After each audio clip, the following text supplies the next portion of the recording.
Salyanın Qardili kəndində dəhşətli qətl hadisəsi baş verib. Hadisə gecə saat 3 radələrində qeydə alınıb. 46 yaşlı kənd sakini Famil Lətifov odlu silahla qətlə yetirilib. Məlumata görə Famil Lətifov bacısının həyat yoldaşı 60 yaşlı Natiq Sadıqov tərəfindən ov tüfəngi ilə öldürülüb. Faciənin şahidi olan mərhumun anası Mələk Lətifovanın sözlərinə görə iki tərəf arasında əvvəllər də münaqişələr yaşanıb. Lakin heç kim hadisənin bu həddə çatacağını gözləməyib.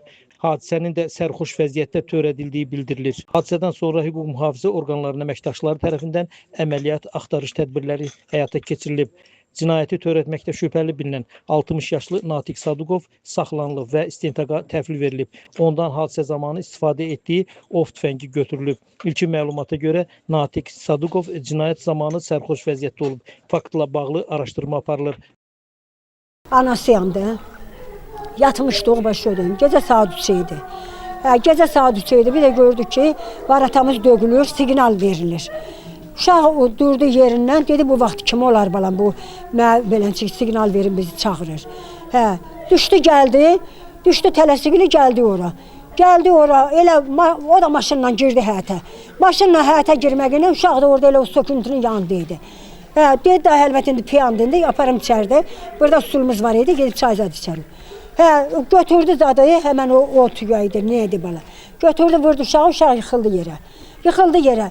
Mən elə bildim ki, ölmədi də. Yugurdum oğlumu ön çağırdım, bunları çağırdım. Gəldilər, gördülər, haçandı ölüm. Düz ürəyinin başından vurdu. Balam getdi. Qaldıq ki, dəzələn başlı başına. Bir günlüyünə gəldim, görüm ki, yoldaşı yanındadır. Dedim, bu çatdırma anacıqlanırsa, baxdım ki, artıq gedişmişlər. Lətifov Aqil, Bu Famil oğlu. hadisə necə eşitdin? Hadisə zəng gəldi ki, ato həyətdə güllə ilə öldürüblər. Mən də işdən durdum, gəldim. Çatdıra bilmədim. Saat 3-də olub. Mənə də 5-də xəbər elədilər ki, ato rəhmətə gedib. Mən də durdum, işdən gəldim ki, Salyandan. Əvvəllər aralarında belə münaqişə var idi? Xeyr, olmuyor. Olmuyor.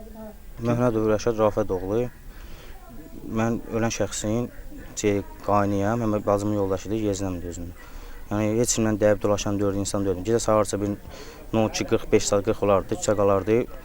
Bacım zəng eləmişdi atama ki, Famil ölüb. Deyir, nə məsələ görə? Deyir, yezinəsinə gəlib, gülləliyib, öldürüb. 5 metr aralığı varmış. Güllər götürüb, yəni buna vurub. Qaçmaq istəyəm o müddət. Elə 2 dəfə deyib ki, eləmə.